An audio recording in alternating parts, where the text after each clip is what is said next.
Dear students, in this video, we will discuss about the remaining lesson, the selfish giant, the remaining part of the lesson. We have seen, आपण बघितलं की मुलं एका गार्डनमध्ये खेळत होती, परंतु ते एका जायंटचं गार्डन होतं जो त्याच्या मित्राकडून परत आला. त्या जायंटने, त्या राक्षसाने त्या मुलांना हकलावून दिलं. त्याला त्या ग्राउंडला किंवा गार्डनला कंपाऊंड वॉल बांधली आणि कोणी आत येणार नाही अशा प्रकारची सूचना लिहिली. नंतर कोणी आत येणार नाही म्हणजे तेथे मुलं नसल्यामुळं तेथे विंटरच कंटिन्यू राहिला. तेथे नंतर ऑटम वगैरे सारखे सीझन आलेच नाही. तर त्यामुळं तेथे मग गारा आल्या, नंतर उत्तरेकडील वारा आला, गारा आल्या आणि त्यांनी संपूर्ण गार्डनची नासधूस करून ठेवली. तिथे कोणतंही फूल किंवा वनस्पती उमलली नाही. आणि आता आपण बघू की one morning the giant was laying awake. one morning म्हणजे एके सकाळी द जायंट म्हणजे राक्षस, लेईंग म्हणजे लेटलेला होता, अवेक म्हणजे जागाच होता. आपण कसं जागेपणी लेटलेलो असतो अशा प्रकारे. In bed, the giant was laying in his bed but he was awake when he heard some lovely music. And when he was laying in his bed, that time he heard the very lovely music. It sounded so sweet to his ears that he thought it must be the king's musician passing by. The music which was heard by the giant was so lovely that he thought that it was the king's musicians, the musician who sing in the court. He thought that, म्हणजे त्याला असं वाटलं की कोणीतरी Kings musicians वगैरे इथून आपल्या बाजूला चाललेले आहे, ते गीत गात असेल आणि म्हणून तिथे खूप सुंदर असा आवाज येत आहे. It was really only a little Lynette singing outside his window. परंतु तेथे एक लिनेट नावाचा पक्षी हे गीत गात होता. ते कोणा म्युझिशियनचा वगैरे आवाज नव्हता, तर एक पक्षी तिथे गीत गात होता त्याच्या विंडो जवळ. But it was so long since he had heard a bird sing in his garden. But it was so long, but he didn't understand that it is the sound by the bird, because last many years or for many time he didn't sing the sound of or the singing of the bird in his garden. म्हणजे गेल्या बऱ्याच काळापासून त्याने अशा प्रकारे पक्ष्यांचं गीत वगैरे garden मध्ये ऐकलं नव्हतं. That it seemed to him to be the most beautiful music in the world. He seemed that it is the most beautiful music in the world, म्हणजे जगातील सर्वात चांगलं हे म्युझिक आहे असं त्याला वाटलं. Then the hail stopped dancing over the head. Over the head म्हणजे डोक्यावर, त्या डोक्यावर. द हेल म्हणजे गारा. मग आता त्या छपरांवर गारा पडण्या सुद्धा बंद झाल्या, हे सुद्धा त्याच्या लक्षात आलं.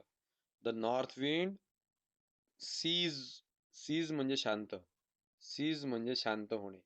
The north wind ceases roaring and म्हणजे उत्तरेकडला वाऱ्याने सुद्धा वाहने बंद केलं आणि त्याचा आवाज सुद्धा, वाहनाचा आवाज सुद्धा बंद झाला. A delicious perfume came to him through the open casement. Casement म्हणजे सुद्धा खिडकी होते, खिडकी असा त्याचा अर्थ होतो. आणि डेलिशियस परफ्यूम म्हणजे सुंदर असा सुवास त्याला त्या खिडकीमधून यायला लागला. हे सगळं म्युझिक त्याला ऐकू आल्यानंतर बघा, पक्ष्यांनी गाणं सुद्धा सुरू केलं, गारपीट पण सुद्धा बंद झाली आणि सुंदर असा सुवास त्याला येऊ लागला. I believe the spring has come at last. I believe the spring has come at last. शेवटी स्प्रिंग म्हणजे वसंत ऋतू आपल्या गार्डन मध्ये आलाच असं त्याला वाटलं. Said the giant. And he jumped out of bed and looked out. आणि तो बेडवरून खाली उतरला आणि बाहेर बघितलं खिडकीतून. तर काय? What did he see? त्याने काय बघितलं? What did he see? He saw a most wonderful sight. He saw a most wonderful sight. Sight म्हणजे दृश्य. त्याने एक सुंदर दृश्य बघितलं. Through a little hole in wall. काय बघितलं? थ्रू म्हणजे त्याद्वारे. अ लिटल होल म्हणजे छोट्याशा छिद्रातून, जे भिंतीमध्ये. Through a whole in the wall म्हणजे भिंतीमध्ये एक छिद्र पाडलं होतं. The children had crept in म्हणजे गार्डनच्या भिंतीला मुलांनी छिद्र पाडलं आणि त्या छिद्रामधून मुलं गार्डन मध्ये शिरली. And they were sitting in the branches of tree. आणि ही मुलं प्रत्येक झाडावर किंवा झाडाच्या फांदीवर जाऊन बसली. असं चित्र त्याने बघितलं. In every tree that he could see there was a little child. आणि प्रत्येक झाडामध्ये किंवा प्रत्येक झाडावर, ब्रँचेसवर एक एक मुलगा बसलेला होता. चाइल्ड म्हणजे लहान बाळ, लहान मुलं. And the tree were so glad to have the children back again that they had covered themselves with blossom and were waving their arms gently above the children's head. Now, when the because the children had come in the garden, the gardens and all part of garden were very happy. Trees were also happy, and they blossom, and they were waving the hands on the head of the children. म्हणजे त्या मुलं त्या garden मध्ये आल्यामुळं संपूर्ण garden आनंदी झालं, वनस्पती झाडं सुद्धा आनंदी झाले. झाड उमललं, त्यांनी फुलं सुद्धा उमलले. आणि झाड जणू त्या मुलांच्या डोक्यावरून हात फिरवत होतं, असे फांद्या फिरवत होतं, लाड करत होतं त्या मुलांचं. The birds were flying about. आणि आता गार्डनवर पक्षी सुद्धा उडत होते. ट्विटरिंग म्हणजे चिवचिवाट सुद्धा सुरू झाला. And delight and the flowers were looking up through the green grass and laughing. आणि आता बघा की पक्षी सुद्धा गार्डनवर उडायला लागले होते, चिवचिवाट करायला लागले होते, आणि फुलं सुद्धा उमलले होते. आणि फुलं हे डोके वर काढत होते गवतामधून आणि हसून राहिले होते. They were laughing. It was a lovely scene. खूप सुंदर चित्र होतं. Only in one corner. परत बघा, संपूर्ण एरियामध्ये खूप सुंदर चित्र त्याने बघितलं. But only in the one corner it was still winter. परंतु एका कोपऱ्यामध्ये, गार्डनच्या एका कोपऱ्यामध्ये विंटरच होता. It was the farthest. Farthest म्हणजे सर्वात दूरचा. It was the farthest corner of the garden. सर्वात दूरचा कोपरा तो गार्डनचा होता. And in it was standing a little boy. तिथे एक मुलगा उभा होता. बघा, तो झाडावर चढलेला नव्हता, म्हणून तेथे विंटर होता. तो मुलगा झाडाजवळ उभा होता. Little boy. He was so small that he कुड not reach of the branches of tree. He was so small. The child was so small. तो मुलगा खूप छोटा होता, जेणेकरून तो झाडावर चढूच शकत नव्हता. And he was wandering all around it, and the baby was so wandering around it and crying bitterly. खूप खूप वाईटपणाने तो रडत होता, कारण तो झाडावर चढू शकत नव्हता. The poor tree was still covered with frost and snow, and the north wind was blowing and roaring about it. बघा, आणि ते झाड सुद्धा अजूनही बर्फाने किंवा हिमाने झाकलेलं होतं, आणि त्या भागात नॉर्थ विंड सुद्धा वाहून राहिलेला होता, मोठमोठ्याने ओरडत होता. हे सगळं का घडलं? कारण मुलगा त्या झाडावर अजूनपर्यंत चढलेला नव्हता. Climb up little boy sed the tree. मग झाडानं म्हटलं, क्लाइंब अप लिटल बॉय. आपण कसं चिअर करतो, तशा प्रकारे झाडाने सुद्धा चिअर अप केलं त्या मुलाला. चढ लहान मुला, चढ. And it bent it branches down as low as it could. झाड सुद्धा आपल्या फांद्या खाली वाकवत होतं. But the boy was too tiny. बाळ खूप छोटं होतं, खूप कमी उंचीचं होतं. टायनी म्हणजे आखूड होतं, की ते त्या झाडावर चढू शकत नव्हतं. झाड स्वतःच्या फांद्या वाकवत होतं, परंतु मुलगा चढू शकत नव्हता. म्हणजे झाडालाही वाटत होतं तो मुलगा आपल्यावर चढला पाहिजे. And the giants heart melted. Melt म्हणजे वितळणे. आणि जायंटचं हृदय आता मात्र विरघळून आलं. म्हणजे विरघळलं म्हणजे काय, नष्ट झालं का? नाही, तर त्याचं हृदय भरून आलं. He look out. त्याच्या लक्षात आली आपली चूक. How selfish I have been. किती स्वार्थी आहे मी.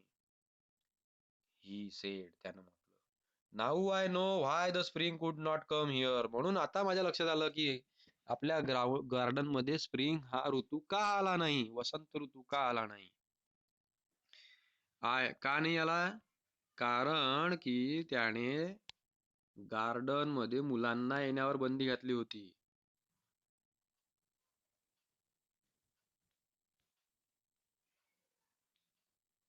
And this, I will put up the poor little boy on the top of the tree. That I will put up the little boy on the top of the tree. आता मीच त्या मुलांना उचलतो आणि त्या झाडामध्ये नेऊन ठेवतो. And then I will knock down the wall. नॉकडाऊन म्हणजे तोडून टाकणे. नंतर मी ते भिंत तोडून टाकतो. And my garden shall be the children's playground for ever. For ever म्हणजे नेहमीसाठी. And now the selfish giant decided that I was so selfish that I forbid the student to enter into the garden. So that's why the winter didn't end. The winter was continue. No autumn or the summer season enter in my garden because I forbid the children. So now I will myself put up the child and to sit into the tree, and now he will demolish all the walls, and mm, he will permit the children to play in his garden forever. म्हणजे नेहमीसाठी. म्हणजे त्याने आता ठरवलं की आपण खूप स्वार्थीपणाने वागलो, आपण मुलांना येऊ नाही दिलं, म्हणून आपल्याच गार्डन मध्ये वसंत ऋतू किंवा इतर ऋतू आले नाही. हिवाळा कंटिन्यू राहिला. पण आता मात्र मी भिंत तोडून टाकतो आणि सर्व मुलांना गार्डन मध्ये खेळण्यासाठी नेहमीसाठी परमिशन देतो. He was really very sorry for what he had done. त्याला त्याचं खूप वाईट वाटलं की त्याने मुलांना न येऊ दिल्यामुळे त्यालाच खूप वाईट वाटलं. सो ही क्रेप्ट डाऊन स्टेअर. सो ही क्रेप्ट डाऊन स्टेअर म्हणजे तो पायऱ्या उतरून खाली आला. कोण आलं? तर सेल्फी जायंट खाली उतरला. And open the front door quite softly. आणि त्याने तो दरवाजा, फ्रंट डोअर त्याने हळूवार उघडला, कारण की जर मोठ्याने उघडला असता तर मुलं पुन्हा पळून गेले असते. Went out in the garden. आणि मग तो गार्डन मध्ये गेला. बट वेन द चिल्ड्रन सॉ him they were so frightened. पण आता तो मुलांना हाकलायसाठी नव्हता गेला, परंतु मुलांना वाटलं की की जायंट पुन्हा परत आला आणि मुलं सर्व पळून गेली. And that they all ran away and the garden became winter again. मुलं जशी गार्डनच्या बाहेर गेली तसंच गार्डन पुन्हा विंटर मध्ये रूपांतरित झालं. Only the little boy did not run. फक्त एकच तो मुलगा जो कोपऱ्यामध्ये होता, झाडावर चढण्याचा प्रयत्न करत होता, तोच पळाला नाही. Only the little boy did not run for his eyes were so full of tears. कारण त्याचे अश्रू इतके डोळे अश्रूने भरलेले होते, that he did not see the giant coming. तो रडू रडू इतके त्याचे डोळे भरून आलेले होते की त्याला पुढचं काही दिसतच नव्हतं, की त्याला जायंट आला म्हणून त्याला दिसत नव्हतं. And the giant stole up behind him. तो जायंट त्याच्या मागे गेला. And took him gently in his hand. आणि त्या जायंटने त्याला आपल्या हातामध्ये उचललं. And put up him in the tree. आणि त्याला त्या झाडामध्ये बसवलं. आता इथे आपण पाहू शकतो की जायंटने त्या मुलाला आपल्या हातामध्ये घेतलं स्वतःहून आणि त्या झाडामध्ये बसवलं. कारण की तो मुलगा स्वतःहून झाडावर चढू शकत नव्हता. जायंटने त्याला मदत केली. आता बघा, एकेकाळी जायंटने सर्व मुलांना हाकलून लावले होते, परंतु आता तो स्वतः त्या मुलांना झाडामध्ये बसण्यासाठी परवानगी देऊन राहिला होता, झाडावर चढण्याची परवानगी देऊन राहिला होता. And the giant stole up behind him and took him gently in his hand and put him up into the tree.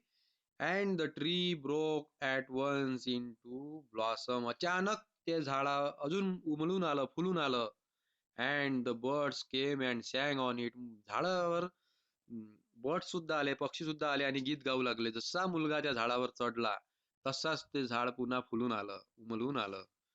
on it, and the little boy stretch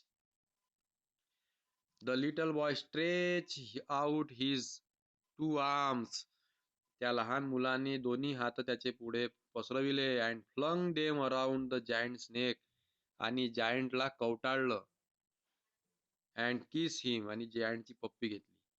And the other children, when they saw that the giant was not weak any longer, आणि हे सर्व चित्र इतर मुलं पाहून राहिले होते, आणि त्यांच्या लक्षात आलं की आता वीक म्हणजे क्रूर नव्हता, आता तो जायंट वाईट वागणार नाही हे त्या मुलांनी बघितलं. केम रनिंग बॅक, मुलं सुद्धा गार्डन मध्ये परत आली जी पळून गेली होती.